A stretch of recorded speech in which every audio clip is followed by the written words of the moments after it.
Hi, I'm Chef Leah Saris with Culinary Medicine Consulting. I hope to show you that cooking doesn't have to be complicated.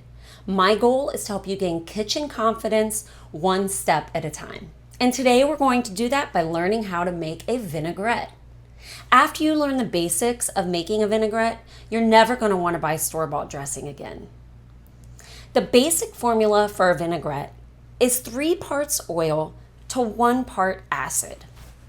I tend to like mine a little more acidic, so I tend to go more toward about 2 parts oil to 1 part acid, but that's easy to customize. I'll show you how as we make this dressing together. After you get the acid and the oil, you want to add flavor enhancers, things like herbs, spices, condiments, that can really make each recipe stand out and be a little different. So for today, we're going to do a red wine vinaigrette. I'm going to make this in a mason jar. You can also whisk this, blend it, put it in a food processor. Whether shaking or blending it, it's going to help to emulsify the ingredients, but as a temporary emulsion.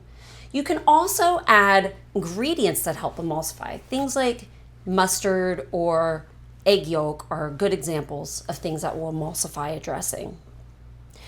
For this red wine vinaigrette, we're going to start simply. We have red wine vinegar,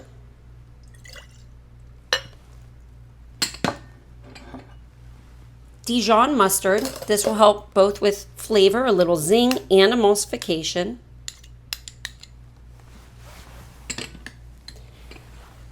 Granulated garlic.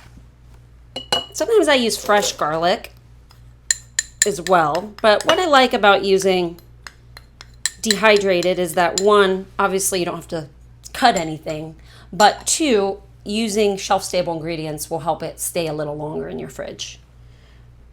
I have onion powder here, caked together a little bit. That's okay, we'll shake it out. Thyme, you can use fresh or dried. I used fresh because I had some in my garden. In general, a good rule of thumb is to use 3 times the amount of fresh that you do dried.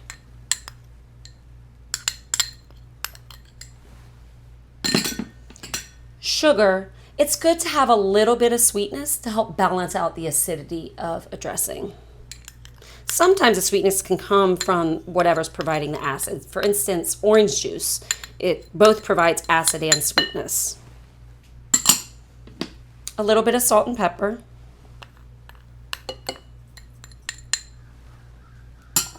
Last but not least, I'm using extra virgin olive oil today.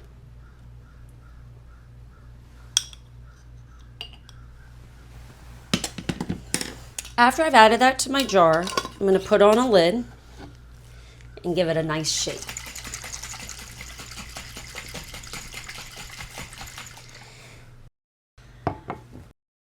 What I love about making it right in the jar is that A, it reduces dishes, and B, I can pop this right in the fridge and have a quick and easy way to make a salad for my lunch or dinner. Now that you've learned the basics of how to make a vinaigrette, you can really get creative with what you add to customize it to different flavor profiles. Let's start with acids. Acids can come from a variety of different vinegars, from balsamic vinegar to red wine vinegar, to apple cider vinegar, and there's so much more.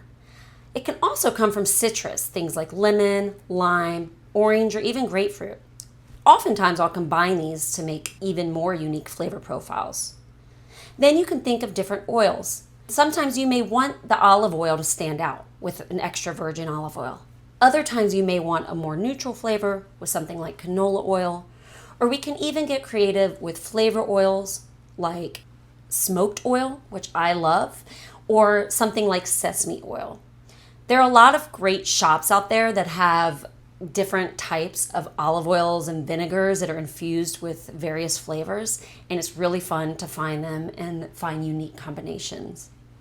Now that you've learned the basics of making your own salad dressing, I hope that you'll make this at home, and I really hope that you share with me how creative you get.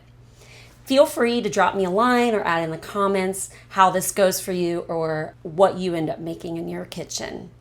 The recipe for the red wine vinaigrette is below, and it's also on my website at culinarymedicineconsulting.com.